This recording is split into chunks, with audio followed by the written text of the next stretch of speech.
Hi, Kate. Hello?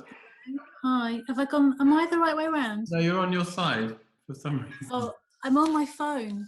That's So better. hang on. That's better. I'll have to unplug that. That's great. You look like you're in the jungle somewhere. Where am I? You look like you're in the jungle. I'm in the studio, Great. Looks which is, I very nice. suppose, is a bit like that. Could be like that. Very leafy. How are you? I'm okay. How are you? Good. No, we're good. We're good. We're good. Kate, in terms of the work you made last year, which had a kind of ecological theme to it, I suppose, do you think there's any relationship between it and the current world we're living in? Yes. Well, yes and no. The work I made for Alive in the Universe was a response to a residency that I was on earlier in 2019, where I was in Australia for a month, staying in a residency program that's run by the Bundonan Trust, which is where Arthur Boyd lived. Yeah. And it was his sort of homestead that was given to the nation. And they run this brilliant program there, which is in a very remote location. And I thought I was going to have a completely different time than the time I had there. I found it quite difficult, actually, because I just found it very difficult to make a connection, which is the very first time that's ever happened to me. I felt very, I don't know, I just felt very small and very, a connection with the place was so wild. Well, yeah, I think, no, I found a connection with the place, all right. It was just a way to make work, and it took me much longer to find out how to make work about the place. Yeah. And at the time Australia was experiencing a massive heat wave. Okay. And every evening when I watched the news, there was lots of, catastrophic environmental disasters that were occurring in the country, like massive bushfires. Those are last year's bushfires that they had big bushfires, so even before that. Yeah. And they had small ones all around us, and we were at the end of the residency, we were on a sort of half an hour's notice at one point, because there were fires around us. And I felt there was you're so close to the edge of things in terms of the environment there, I think, compared to how we might consider the wilderness in this country. So I enjoyed that. But my work that I made, that we showed in Venice, was definitely a response to the environmental crisis that I sort of was aware that was happening, really aware that was happening all around us, because we were suddenly having to pack up and move out at any moment. Was that quite frightening, or was it frightening? I think the most frightening moment was two things. Once, when I was just wandering around, having a walk, and just, you'd think, wouldn't you, that you'd see a kangaroo, but they're brilliantly camouflaged. Oh, wow. And I sort of wandered off the path to take some pictures and have a look around, and this huge roo just reared up in front of me. Oh, and I very quietly sort of stepped backwards and just calmly walked away. But it was things like that make you suddenly think, shit, what's going to happen next? Then the fires, and you were right out in the wilds in this place, were you, or was it in a town? Yeah. We were half an hour away from the nearest town, which is nothing, is it? Really, it's nothing. Well, not in Australian terms, probably. No, not at all. Enough to feel isolated. Yeah, and I live in London. I live in the middle of the city, and all my work's about that sort of dreaming of nature, I suppose, or sort of that desire and that disconnect. And so it was quite interesting to suddenly be really connected to it, and how my work did change actually as a result of being there. And I think that making work for you, immediately afterwards really consolidated those thoughts and how I could put that into sort of actuality. Have you made any more films since? Only really small ones for myself. Yeah. I'm always taking shots of Little. things, Yeah. moving image, Yeah. but nothing. Nothing. So tell us, Kate, about the last year. It's been, it seems only a few minutes ago that we were by the canal in Venice. What have you been up to? Yeah, because you've just been on a year's sabbatical and are now back fully into the world of being an artist in your studio and teaching. When I was when I was doing the landscape and light with you, the residency a couple of years ago, that's when I was on my sabbatical. Yeah. And I was using that time to sort of gather work, not say no to anything, which is how you got me to make my first films there. And since Venice, I was working towards this show in Van Gogh House in London. Van Gogh lived in Stockwell for a couple of years, and his house has just been refurbished and sort of set up as a residency space for artists and also a gallery.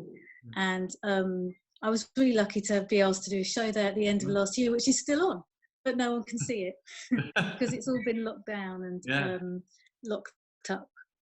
So that's what I was working on most of last year. Yeah. So that was quite a big show then, really. I had to make work specifically for the space. So yeah, it did take me a while. I've got a show. I was supposed to be having a show in America this autumn, but I think that's going to be postponed now until we can travel. And so I'm working on that now. Yeah.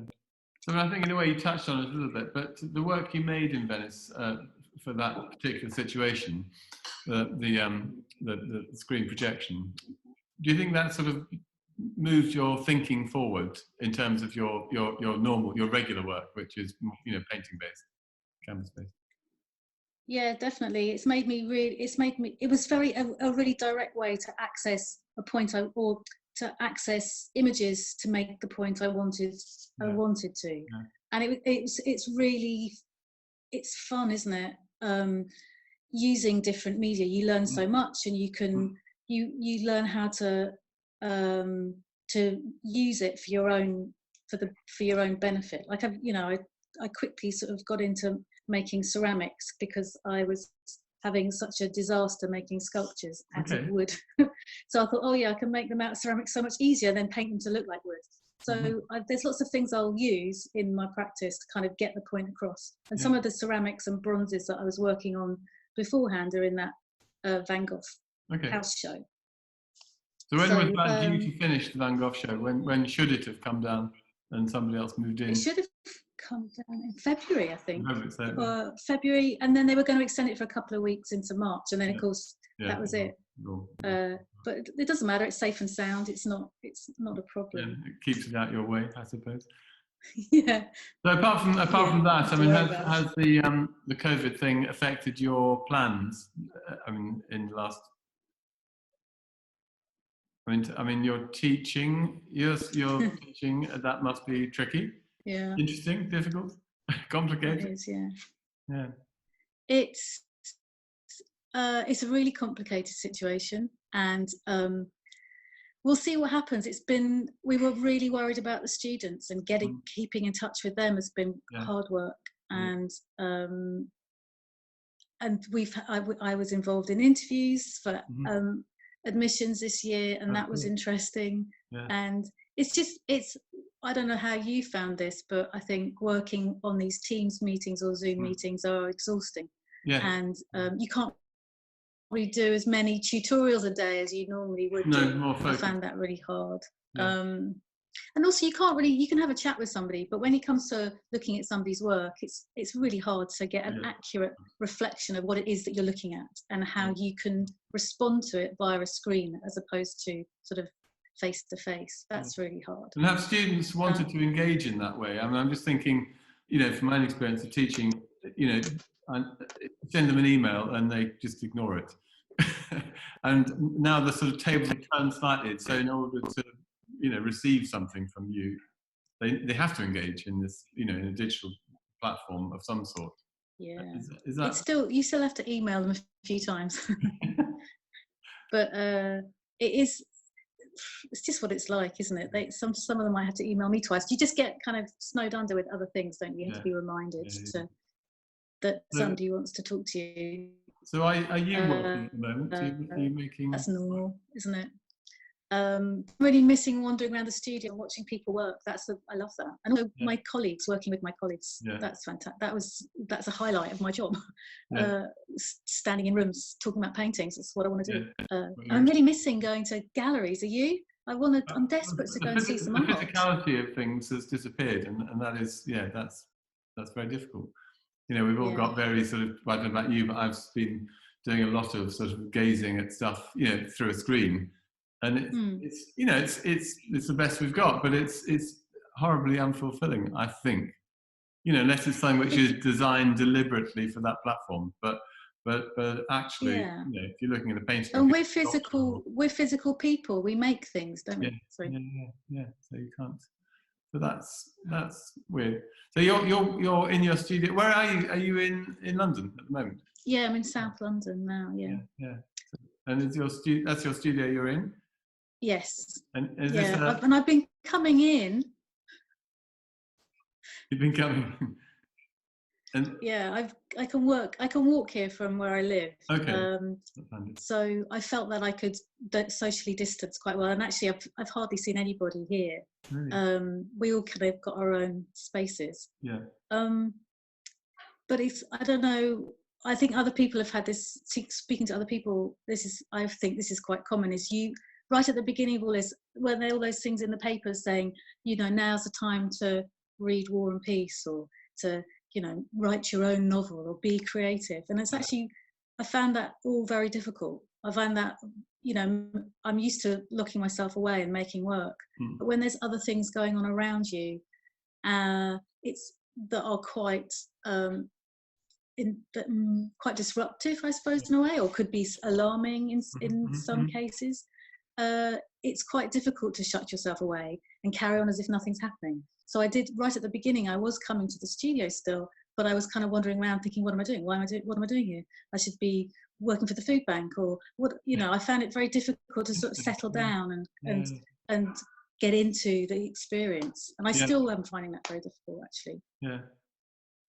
And you talked earlier about, what your work is about, which is sort of being an urban situation, dreaming of beyond. Have you been like a lot of people, dreaming? There seems to be a recurrent topic, dreaming. Yeah, really vivid dreams. Not necessarily about a landscape, but just about all sorts of things, really. But I usually do have very vivid dreams. But I tell you what, I've been sleeping like a baby. God, it's amazing. I don't know what it is, but I've just found that maybe it's just less stress. Less stress, yeah. Less day to day, or less, work stress. It's easy to, I don't know. I haven't been to London since it all happened, but is London in your part of London anyway? Does it feel like a much quieter place? Yeah, my partner and I and my daughter, we've been making them go for a walk every day. And where we live, we can get over in an hour. We could sort of get up into Parliament and around St James's and around there. So we've been doing these sort of circuits around to see what's going on. And there was times when we could walk straight down the middle of Westminster Bridge, and there was no traffic around at all. Just the odd van or bus, which was empty. And was that a joy, or was it sort of deeply sort of weird? I think to begin with, I think we were all it was quite a nervous situation, wasn't it? And everyone was slightly worried about where they were going to get food from, and there were some shortages and things that made it seem more desperate. And then as things we got used to things and we thought, oh yeah, we can do this. Then it did get to be a real pleasure, because it was so quiet, and so nice to have, quite a lot of the people who live in my street buggered off somewhere. And so the rest of us were left there, and it was quite a nice feeling that we got the place to ourselves. That was lovely. And are people more communicative? If you do meet someone on Westminster Bridge, are they friendlier than they were before? Or, I mean, are they glad to see another human? Or are they? There's still quite a lot of people around. It's not like we haven't really got the place to ourselves. Okay. There are, every time we've walked, there's been other people, and especially in the parks. The parks have all been quite busy. But seeing friends, you forget how much you miss them. Actually, I've seen lots of people I know walking out, and neighbours and friends in the street. So that's been really nice. Sort of catching up with them at a distance.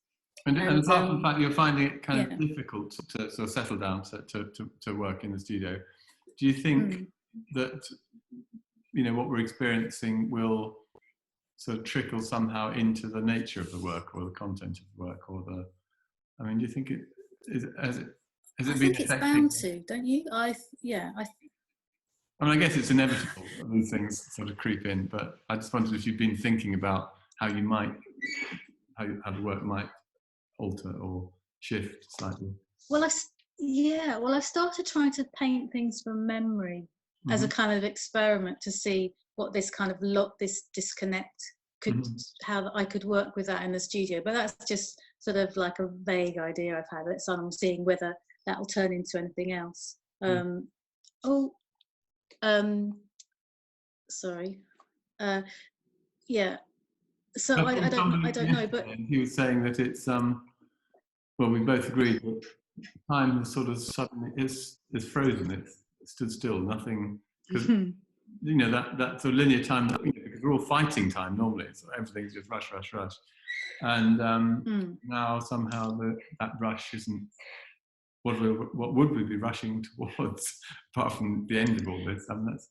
There's nothing. Yeah, and haven't you found that it's quite difficult to actually get around to doing anything?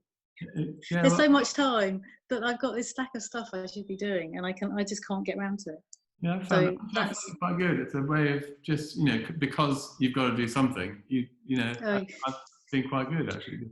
You get around to it. Little bits and pieces, nothing sort of big, solid, but no.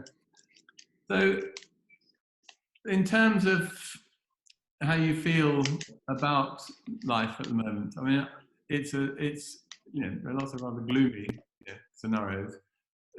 What are the positives? Are there positives for you for coming out of it? Oh God, yeah, of course. I've still got my studio. I've still got my job. I'm very lucky in lots of ways. So that's always good, isn't it? When you hear about I've got friends in different situations, and that's it's really worrying and heartbreaking to hear other stories. So I'm really lucky. And do you think this is going to change the art world sort of significantly, sort of long term? Immediately, there's a massive impact on artists and and galleries and collectors and all of that sort of infrastructure that goes with the business. Do you think that's going to come back in the way that it was, and what are people? What are your friends thinking? I'm wondering whether galleries can continue to remain closed. I wonder how they're going to survive, and whether we're going to have to start paying for shows. I'm not sure how that's going to work. Let's see what people make of it. I think for me it's a bit early I'm sort of dealing with it on a personal level, and I'm not quite sure what the outcome's going to be. Everyone looking at students' work and seeing what they've been, we're having to do assessments, and we're looking and saying, what have you done? How's COVID affected your practice? And everyone's doing little watercolours. So there might be a lot of little watercolour shows. Well, I was thinking about that, and with again with our students in our schools, you very often, if there's a big show, in let's say in London, because that's where you are, if there's a big show somewhere, that usually has a big impact on the way students work. And I guess this is almost like a big show. It's a big bit of life, something which truly affects, it affects us all, and it will affect all of those, particularly younger minds who are living through, which must be very, very odd. where they can't come together, they can't go to clubs, they can't, do all that stuff. God, yeah, I know. That would be the worst thing. I'm missing that as well. That when you walk into somewhere and there's an atmosphere that's generated by many other people, like even if you just walk into into a bar or club or something, and there's that kind of buzz in the air. I'm really missing that kind of thing. Yeah, and not to be able to go dancing or something when you're 20 must be like hideous. Although I've seen lots of things, like there's a place called Dance Church, isn't there? And they do dancing together. Okay. So I suppose there's ways of doing it online, remotely, like you can go to the gym now. Yeah. Exactly. But I think that what was I going to say about working remotely? Lots of people that I've been speaking to have this has been a really good. A lot of people have been tidying out their houses and throwing things away. And then getting down to their lives and saying, this is not how I want to be. I don't want to be here. I'm really glad I don't have to go to work. I'm going to make sure I'm going to work from home from now on. So I think there's lots of ways that we can we can keep life simple like that. And I'm sure that'll have a huge impact. If it continues, I mean, I guess we're quite fickle, and I think particularly in this country, the Brits have got quite a short memory. They sort of move on quite quickly into the new phase, whatever the new phase is. And then I've been talking to a few kind of people who run local businesses, and they're all chomping at the bit, just desperate to get going again, and there's none of this. And one of them even said, the furloughing thing, I'm not sure I agree with this, but the furloughing thing, it's just for lazy people.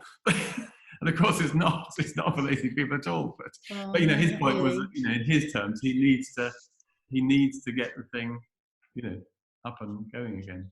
I mean, he makes it's a different sort of scenario. But it's odd. So, I mean, I'm slightly mindful of the time slot, Kate, and I know you've got to go to in a minute. When we do come out of this crisis, emergency, what is the thing which you've been missing, which you're desperate to go and do? Oh, swimming. Oh, I cannot wait. Just give me anything, honestly. Just even a paddling pool right now would be no, it wouldn't really. But I was walking, one of our walks we were doing down towards, past Tate Modern and down towards the Tower Bridge. Yeah. And the water was it was such a hot day, and the water was lapping up, and there was these steps going down. I thought, God, I could just dive in right now. I'm really missing it. Yeah. Oh, do you know what? Anywhere. Just that feeling of being in the water and moving, sort of like just swimming. I'm missing it so much. It's interesting. Of the last four people I think I've spoken to on this platform, on the Zoom thing, you're the third who said swimming, jump in the swimming. I hate gyms. I don't like running. I don't want to do any of that. I just want to get in there and go up and down, or just to the sea. I don't really care. Maybe it's just kind of being immersive, and sort of, it's a kind of cleansing, purifying thing somehow. It's just getting good exercise. Yeah. That's not. My daughter's making me do Chloe Ting at the moment, who's this kind of. Well, she's a girl from Melbourne who's got this exercise program. So we're doing it. God, it's knackering me. I'm just dying to say no. I can't do that, darling. I've got to go for a swim. So that would be. But it's Great. Okay, Kate. Well, lovely to see you, and nice to see you too. We'll see you in once we're all let out. Yeah. And I'll meet you at the beach. Definitely, you're definitely on. It's nice to see you, David. Take care of yourself. Good luck with the rest of the day and with working in the studio. You too. I will. Yeah. Thanks very much. Okay. Thanks so much. Bye. Bye.